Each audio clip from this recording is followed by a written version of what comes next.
What's up, fishy friends? Welcome to Tim's School of Fishing. Class is in session. I'm excited because today I want to look at a knife from BOKER that I got as a Christmas present from my wife. I really love this knife.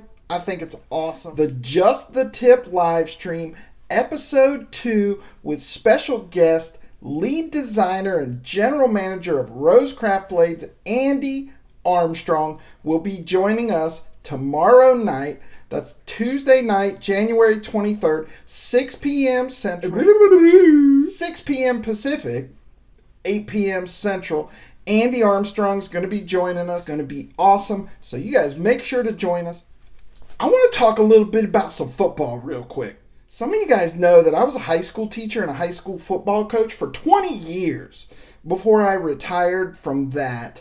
And football's kind of in my blood. I played football, I coached football for a long time. Just want to touch on the NFL playoffs real quick. I'm a Miami Dolphins fan, okay? And I'm happy with what Coach McDaniel has done with the Miami Dolphins. But until Miami figures out how to pound the rock between the tackles, that edge run stuff and misdirection stuff, it's just not going to work in January when the weather is what it is. I think Coach is a smart guy and I hope that he figures that out, but that has to be part of the Miami game plan if they're going to have success in the playoffs. Otherwise, they're going to get bounced in the first round every time, especially if they have to visit somewhere where the weather is cold, and that's most places in January in the AFC. Secondly, Patrick Mahomes. Pat Mahomes. This dude has been in the AFC championship game all 6 years that he has been a starter. I don't care how bad they look in the regular season. You cannot count that dude out, because when it's clutch time, that dude is freaking clutch. And I'm tired of hearing about the Pat Mahomes-Josh Allen rivalry. A rivalry is when both teams trade licks and beat each other. Last time I checked, the Bills haven't beat the Kansas City Chiefs, not in Arrowhead and not in the Bills Stadium, whatever they're calling that these days. So that ain't no rivalry. That's domination, okay? The Chiefs own the Bills. I'm sorry, Bills Mafia, but nah. Josh Allen's not even in the same conversation as Patrick Mahomes, because right now, Patrick Mahomes is already in the conversation with Tom Brady, Peyton Manning, and Joe Montana, and Pat Mahomes. I'm telling you, the dude's got MVPs, 6 AFC championships, 2 Super Bowl wins, and in 6 years. This guy could easily break Joe Montana's record of 4 and Tom Brady's record of however many he's got, right? Pat Mahomes is on a trajectory to do that. That dude is awesome. Never count that guy out. And then the last thing real quick, the Detroit freaking Lions. How can you not love that team? Tell you what, I love Dan Campbell. I think he's an awesome freaking coach, and they have done it through the draft. Outside of quarterback Jared Goff and David Montgomery, who they signed as a second running back, basically. He started the year as a starter, but as time went on, Jahmyr Gibbs emerged. Other than those 2 free agents, they have built that team through the draft. Amon-Ra St. Brown, Jahmyr Gibbs, setting records as a rookie running back. Sam Laporta, that is the next best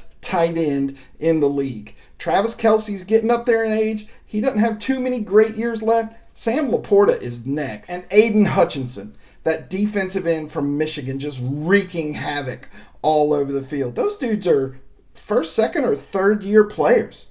That team is young. That team is gritty. And I tell you what, the Packers lost that game against the San Francisco 49ers. They gave that game away. The San Francisco 49ers did not win. The Packers lost. The Packers were in position to win that game. So San Fran is vulnerable. And I tell you what, the Detroit Lions are riding on a high. And just like the Kansas City Chiefs, they can win at home. They can win on the road. San Francisco's beatable.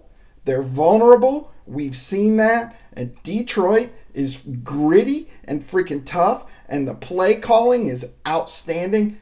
Don't be surprised if the Detroit Lions end up in the Super Bowl. I said it. It's crazy to hear, but I love that team. I'm rooting for Detroit. I'm rooting for Kansas City Chiefs. That would be absolutely awesome. That would be now versus next in the Super Bowl. What a great thing. Playoffs have been awesome. I have absolutely loved it. But that's not what we're talking about today. We are talking about this BOKER Bonfire that I got for Christmas. So, without further ado, let's get this camera turned around and take a closer look. Alright, sorry about that little rant. I could talk knives all day and I could talk sports all day. But alas, we are here to talk about knives. So today we are going to take a look at that BOKER Bonfire. This one is best described as a modern knife with a traditional feel to it. To me, it's more of a traditional knife, so let's get into this one. So it comes in this black box here. This is from the BOKER Plus line.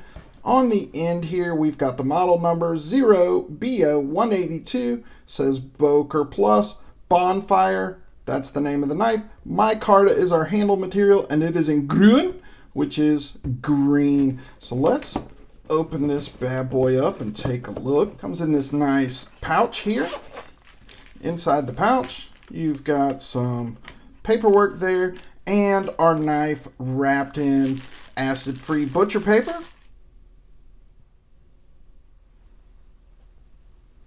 Got a drop point blade here with a nail nick pull. We've got a satin finish on that blade, which looks absolutely awesome. We've got the BOKER logo, and on the other side of the tang, D2, which is our blade steel, which I absolutely love. You can see there that the edge grind is perfect. I don't see any areas where they got too light or too heavy on that grind, and you can see there on the other side as well. Excellent job, as you would expect from BOKER, on that edge grind. Our overall length on this one is just over 8 inches, so it is a nice sizable knife. Our blade here is just under 3.5 inches. This one is a liner lock, and if I have one complaint about this knife, it is the liner lock.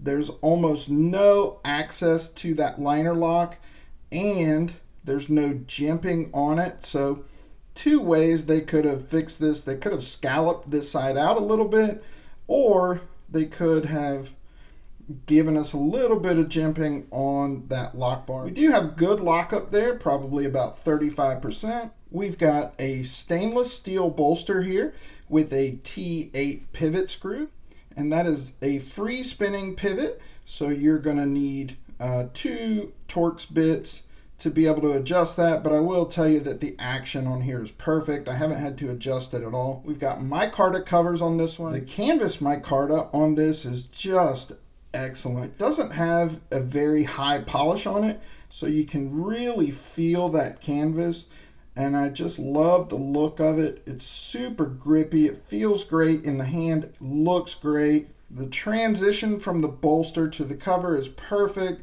There's no gapping and no stepping whatsoever. Same thing on the other side. We've got a deep carry pocket clip. It is not reversible. I will tell you, I'm going to take that pocket clip off. This one is more of a traditional knife than a modern knife to me. Even though it does have a front flipper, which I'm not very good at. It's easy to deploy with that front flipper, but it also has a nail nick, and to me, I just like to open it with that nail nick. So we've got a stainless steel back spacer on this one. Ergonomics on here are awesome. I have big hands. I've said it in a lot of videos. My hands are wider than most. I don't necessarily have long fingers. I just have big, wide hands. So I do like this sort of a bigger handle on this one, and we've got a nice palm swell there, which works perfectly. Now you can feel the clip a tiny little bit. It's not a problem at all, but like I said, for me that clip's coming off, and I'm going to carry this one in a slip because this is more of a traditional knife to me. But I tell you what, with that big old 3.5 inch D2 drop point, you could do some hard use with this knife, and it could absolutely get the job done. You don't have to treat it like a slip joint, but I'm just going to carry it like a slip joint because for me, it's more of a traditional knife in my opinion. So there you go, boys and girls, the BOKER Bonfire. I absolutely love this one. Tell me what you think about the Bonfire.